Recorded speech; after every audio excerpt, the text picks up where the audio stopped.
আর দিল্লিতে জঙ্গি হামলা কোথায় হলো? লাল কেল্লার কাছে i-20 গাড়িতে আত্মঘাতী বিস্ফোরণ। আর এই গাড়িটি বারবার হাত বদল হয়ে এসে পৌঁছয় উমর নবীর কাছে। সোমবার বদরপুর বর্ডার হয়ে ওল্ড দিল্লিতে গাড়িটা ঢোকে, তারপর লাল কেল্লার কাছে ট্রাফিক সিগন্যালেই বিস্ফোরণ।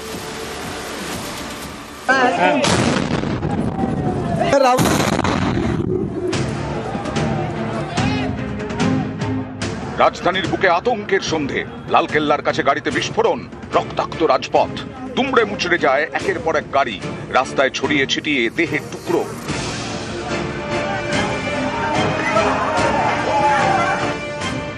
এই সেই গাড়ি হুন্ডাই i-20, এতে আত্মঘাতী বিস্ফোরণ যা প্রাণ কাড়ল বহু মানুষের।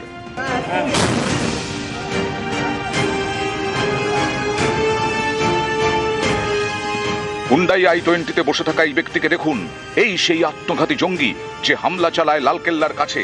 বিস্ফোরণের সময় গাড়িতে কি আর কেউ ছিল খতিয়ে দেখছেন গোয়েন্দারা। এই গাড়ি বারবার মালিকানা বদল হয়েছে।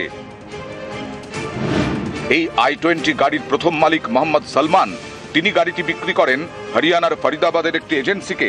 এই সেই এজেন্সির অফিস, অফিসের সামনে সারি দিয়ে গাড়ি, কিন্তু অফিস অধিকাংশ দিনই নাকি বন্ধ থাকে। ফরিদাবাদের এজেন্সি গাড়িটি বিক্রি করে নাদিমকে, নাদিমের কাছ থেকে যায় আমির রশিদের কাছে, সব শেষে উমর নবী। এই উমর নবী দিল্লির হামলায় আত্মঘাতী জঙ্গি। গাড়িটির এই বারবার হাত বদল কি তাহলে তদন্তকারীদের চোখে ধুলো দেওয়ার জন্য? এটাও কি তবে নাশকতার প্ল্যানিং এরই অংশ? এই সব প্রশ্নের উত্তর খুঁজছেন গোয়েন্দারা। তদন্তে তারা জানতে পেরেছেন দিল্লি হরিয়ানার মাঝে বদরপুর বর্ডার, এই বদরপুর হয়েই গাড়িটি দিল্লিতে ঢোকে, আউটার রিং রোড হয়ে পৌঁছয় ওল্ড দিল্লি। লালকেল্লার কাছে একটি পার্কিং লটে প্রায় 3 ঘন্টা গাড়িটি দাঁড়িয়ে থাকে। এক মুহূর্তের জন্য গাড়ি থেকে বেরোতে দেখা যায়নি উমর নবীকে। কেন গাড়ি থেকে বেরোলো না উমর? সে কি কারো জন্য অপেক্ষা করছিল? উত্তর খুঁজছেন গোয়েন্দারা। 3 ঘন্টা পর গাড়িটি এগোতে থাকে, লালকেল্লার কাছে সিগন্যালে ধীরে ধীরে দাঁড়ায়, তারপরেই বিস্ফোরণ। নিউজ 18 বাংলা। আর এই বিস্ফোরণে রক্তাক্ত হয়েছে দেশের রাজধানী। নিরাপত্তায় গাফিলতির অভিযোগে বিশেষজ্ঞরা সরব হয়েছেন। অনেকগুলো প্রশ্ন উঠছে, জঙ্গিদের বিরুদ্ধে যুদ্ধেই কি পাল্টা হামলা? প্রশ্ন উঠছে, এখানেই শেষ নয়, আরো প্রশ্ন রয়েছে। প্রশ্ন উঠছে দিল্লিতে নিরাপত্তার নজরদারিতে গাফিলতি। প্রশ্ন 3, গোয়েন্দা নজরদারিতেও কি তাহলে বড় সড় ব্যর্থতা? প্রশ্ন 4, ক্লোজ সার্কিট ক্যামেরায় ধরা পড়েনি সন্দেহজনক গতিবিধি? এই প্রশ্নগুলো উঠছে। প্রশ্ন উঠছে নাশকতায় পরিকল্পনার ছাপ স্পষ্ট হলেও আজ পায়নি দিল্লি পুলিশ। প্রশ্ন উঠছে রাজধানীতে এত বিস্ফোরক ঢুকলো কিভাবে? হাই সিকিউরিটি জোন লালকেল্লার, সেখানে এই ঘটনায় উঠছে প্রশ্ন।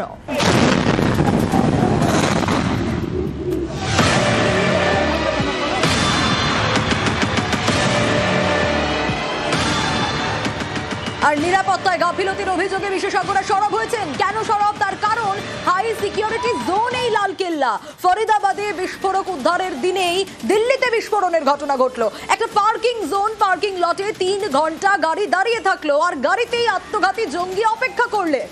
এত কিছুর পরেও পুলিশ কিচ্ছু টের পেল না। তারপরও নাশকতা এড়ানো গেল না।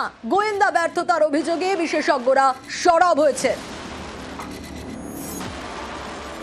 এগুলো খুব স্মল গ্রুপস, মানে 2-3 জন এর স্মল গ্রুপসে কাজ করে, আর একটা জায়গায় কনসেন্ট্রেটেড থাকে না। এরা এখন উইথ ইন্টারনেট আর মোবাইল টেলিফোনি এটসেট্রা, এখন কমিউনিকেশন আর ফেসিলিটিস এত ভালো হয়ে গেছে দ্যাট খুব খুব নিজের ফিজিক্যালি ক্লোজ বসে থাকার দরকার এখন এদের নেই। যে রেটে টেকনোলজি অ্যাডভান্স করছে আর কমিউনিকেশন ফ্যাসিলিটিস অ্যাডভান্স করছে, ওইটার একটা অ্যাডভান্টেজ এরা নিতে পারে। আমাদের সিকিউরিটি এজেন্সি এদেরও আর এই আইবি এটসেট্রা এদেরও সতর্কতা বাড়াতে হবে।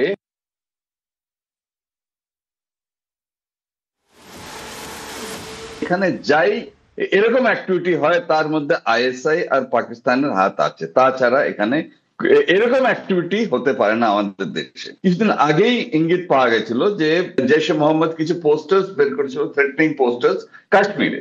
ওইটার সূত্র ধরে যে লিঙ্ক পেয়েছে ওটা ফরিদাবাদের একটা ডক্টর এর কাছে। এত তাড়াতাড়ি একটা এফেক্টে আনবে এটা হয়তো দিল্লি পুলিশ বা যারা ইনভেস্টিগেশন করছিল তারা হয়তো এটা করতে পারেনি। তো হাই অ্যালার্ট সব জায়গায় হয়ে গেছে। যেই ইন্টেন্সিটির জিনিস ধরা পড়েছে সেটা অনেক বড় একটা কিছু করতে পারতাম। তো ওইটা আমার মনে হয় আপাতত একটা হল্ট হয়েছে।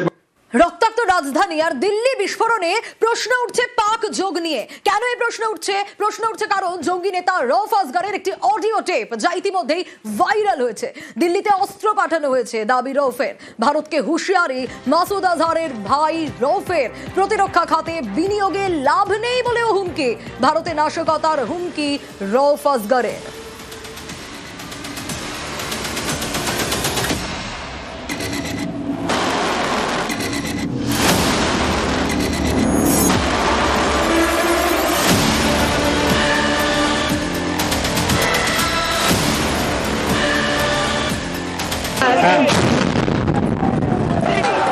मोहन ये हुआ है यहाँ पर